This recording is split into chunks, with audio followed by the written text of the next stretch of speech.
can you transcend your playing from this to that? Pretty simple once you know these tricks, so let's get to it.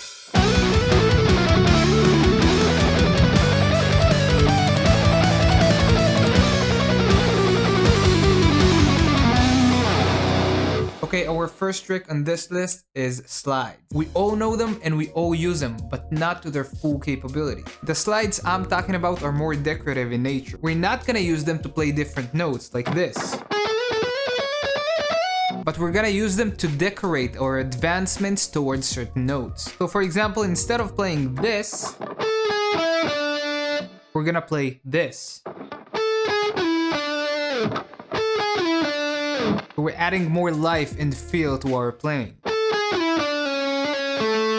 So all we do is we pick a note before or after the note we want to land on, and instantly after we slide.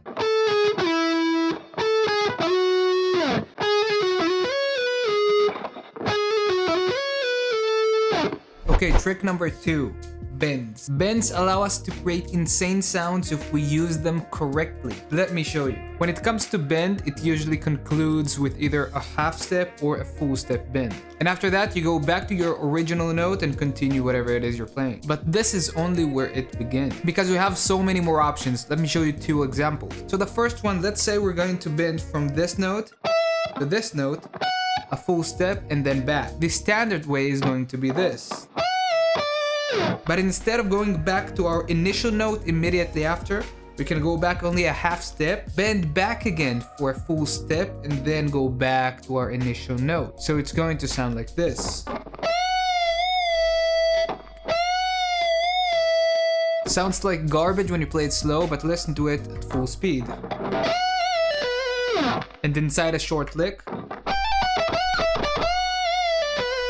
The second example is a bit more popular, but we can pick the bent note when it's already bent. And this also grants us a very cool sound.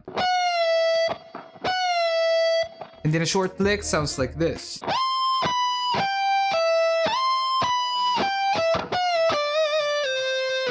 Number 3, the death grip. When you grip the neck with the whole hand and your entire palm touches it, that's the death grip. Very common with beginners and self-taught players. The death grip slows you down because you have so much contact with the neck, reduces flexibility, you can barely stretch your fingers, and induces injuries because you have so much tension in that area. When you grip the neck, you want to create a small gap between it and your palm. That way you maximize your mobility, flexibility, and speed. The death grip is fine if you need a momentary boost to your bends, but that's it. Avoid the death grip. Okay, number 4, when you're playing with overdrive or distortion, you don't have to pick each note. You can gain an insane amount of speed using hummers, pull-offs, and slides. In other words, using very simple legato sequences. So let's say I have a fairly fast lick that I want to play, but it's too fast for me and I can't alternate pick it. Think where you can put a legato sequence here. In this specific run, you can play all of it with just one pick. Whenever you play something that you can't yet play, think where you can add hummers, pulls, and slides to make your life so much easier. Okay, next up, pinch harmonic. Not many players realize this, but every note has multiple pinch harmonics to create different sounds. And on top of this, a pinch harmonics has levels. You have a full pinch harmonic, and you can also blend the note you're playing with the pinch harmonic to create a different, unique sound.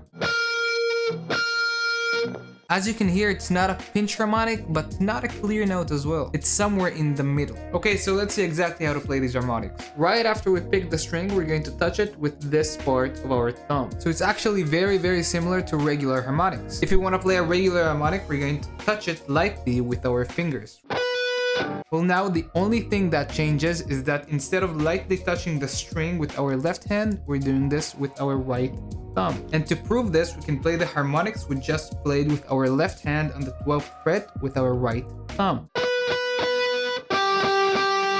And And the less our thumb touches the string, the less clear the harmonic is. So this means that if we want to have a blend of the initial note and the harmonic, we're gonna need to barely touch the string with our thumb. So just an example, sound like this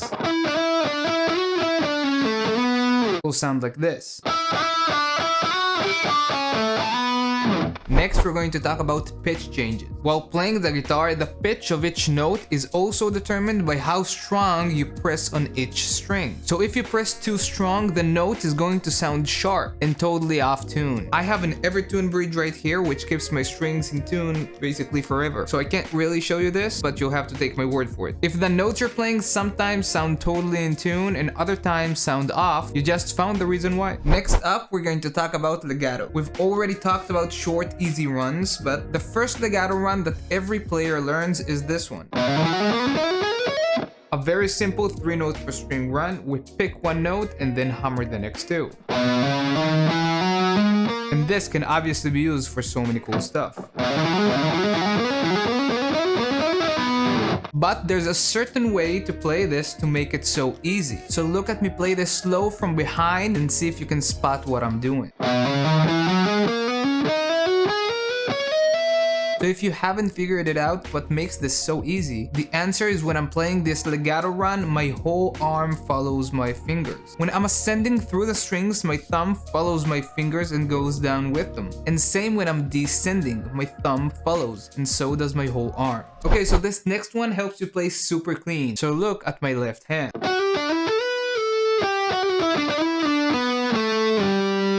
When I'm playing, my fingers always touch the strings above them to prevent any noise. So no matter which finger I'm using, it's always going to touch at least 2 strings. So this is the note I'm playing, and the string above sounds like this.